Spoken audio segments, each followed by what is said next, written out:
అందరికీ నమస్కారం. ప్రియమైన మిత్రులారా, సోదరమణులారా, 3 రోజుల క్రితం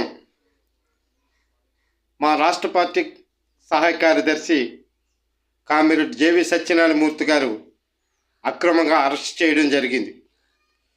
ఎప్పుడో కరోనా టైంలో జరిగినటువంటి ఒక ఉద్యమాల్లో ఆయన అరెస్ట్ చేయడం జరిగింది. ఆ సందర్భంగా ఎల్బీజీ పాలిమర్ అనేది ఒక పేలుడు సందర్భంగా ప్రజలకు అక్కడ నష్టం జరిగింది. అందులో ప్రజలను ఆదుకోవాలి, ప్రజలకి కష్టం వచ్చిందని చెప్పేసుకొని ఆయన వెళ్ళి కొంత ఆందోళన చేయడం జరిగింది. అది ఇప్పుడు కరోనా టైంలో బయటికి రాకూడదు, మీరు వచ్చి ఇలాంటి ఆందోళన చేస్తారని చెప్పేసి ఆనాటి అప్పుడు ఉన్నటువంటి వైఎస్ఆర్ ప్రభుత్వం కక్షగట్టి మరి కేసులు పెట్టడం జరిగింది. అయినప్పటికీ కోర్టు వాయిదాలకు హాజరవుతూనే ఉన్నారు. మరి రాష్ట్ర వ్యాప్తంగా జరుగుతున్నటువంటి ఉద్యమాలు, పోరాటాల్లో చురుకైనటువంటి పాత్ర పోషిస్తారు జేవి సత్యనారాయణమూర్తి గారు. మీకు తెలుసు, కమ్యూనిస్టులకి ఒక్క నిమిషం కూడా ఖాళీ ఉండదు.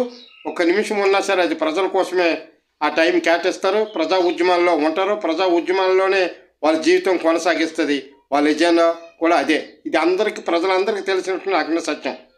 అయితే ఈ సందర్భం కొన్ని వాయిదాలకి హాజరు కాలేకపోవడం వల్ల విశాఖపట్నం మేజిస్ట్రేట్ గారు అరెస్ట్ వారెంట్ ఇచ్చి నాన్ బెయిలబుల్ చేసి అరెస్ట్ చేశారు.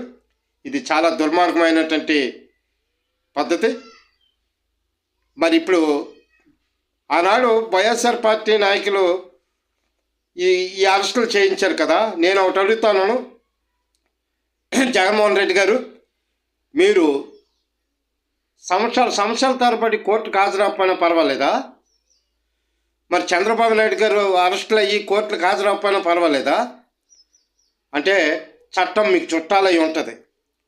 చట్టానికి మీరు చాలా దగ్గర బంధువులు. మేము చట్ట వ్యతిరేకులం.